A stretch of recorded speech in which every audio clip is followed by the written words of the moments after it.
Welcome back!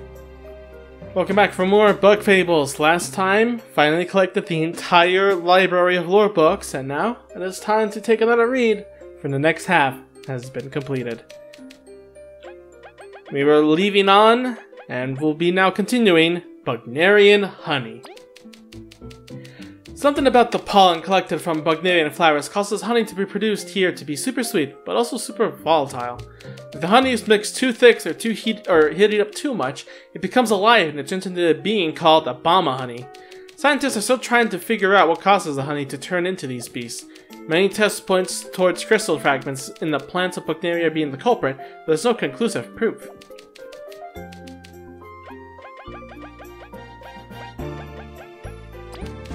It is unknown how long bugs have been using these specific types of berries as currency, but it is a very effective method.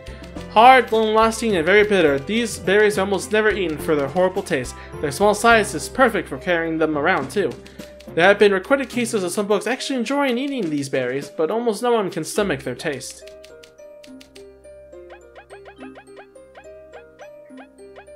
Dark Cherries. There are some rare berries in Bugneria that are worth a lot. A lot! Call them Dark Cherries. A red counterpart has been found in the eastern lands due to how common they are, but they aren't as sought after. The dark variants strangely seem to only grow on the ground, meanwhile red ones grow in tall trees. In any case, some bugs have keen sense of smell for dark cherries. They're hard to find them so they may be sold to collectors.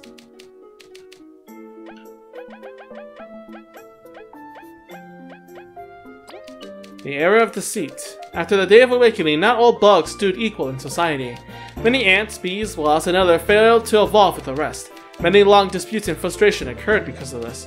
Thankfully, with the passing of time, all bugs experienced the awakening.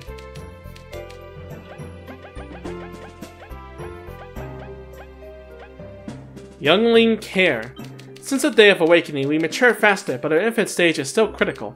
There can be events where the caterpillar or grub stages get interrupted, causing unforeseen consequences.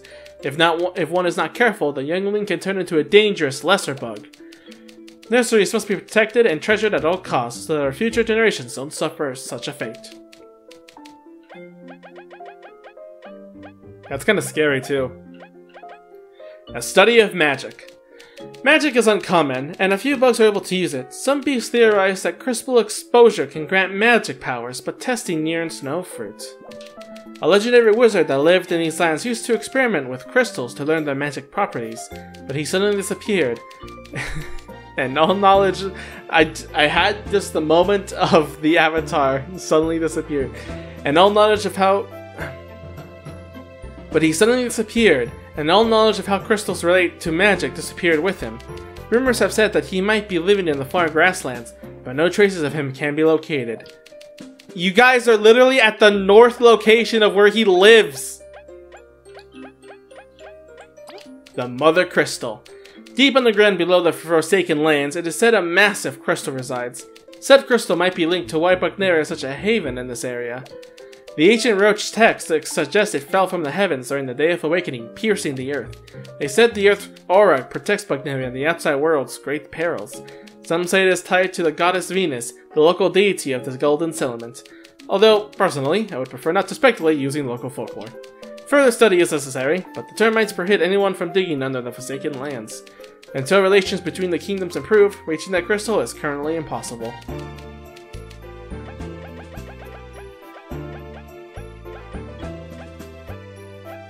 The Deadlands. The gigantic feral beasts that surround Bugneria.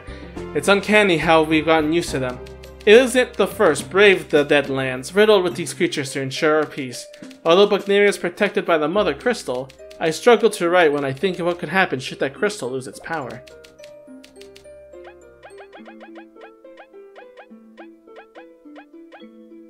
The Northern Kingdom. Far beyond the swamplands lay the Northern Kingdom, home to mostly many kinds of beetles. They are very traditionalist and hold honor above all else. However, many travel to Bugneria to escape the Deadlanders' attack. The trip to Bugneria is hard enough, but the north houses the swamps, filled with more dangerous creatures. To avoid the wasp hospitality, most take on the long route around their kingdom. It is the most insane of trips. Truly, the lives of the Northerners isn't an easy one.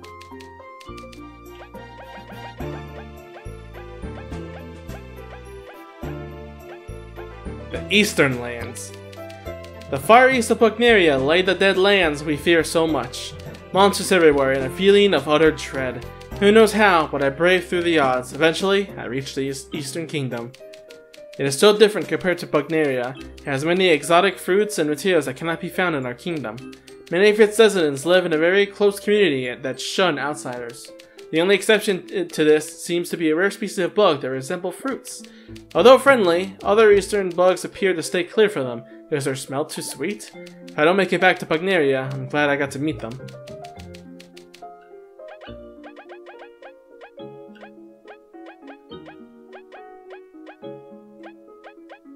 The Giants.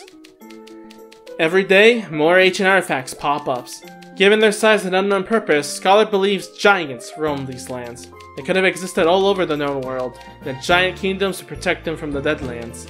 When the Day of Awakening happened, the giants must have vanished, only their artifacts remained. There's no way to know, is there? Maybe they caused the awakening themselves. Perhaps they fell to the Deadlands, or created them themselves. Maybe someday they will return to reclaim their own home? Maybe they have left for another world. I'm a bug of facts, but even I am reduced to daydreaming about their fate. At least we have their monuments, showing us glimpses of days past. The Day of Reckoning. The last lore book. The following cannot be confirmed, having been retrieved from a book in the Roach Village ruins. According to this book written by Roderick the Roach Scholar, what we call the Day of Awakening, the Roaches called the Day of Reckoning. It was an event where they woke up to the world.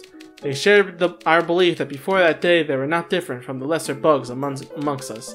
A cataclysm happened suddenly, which banished the once fabled giants to another world. Only bugs and some other creatures were left in this world.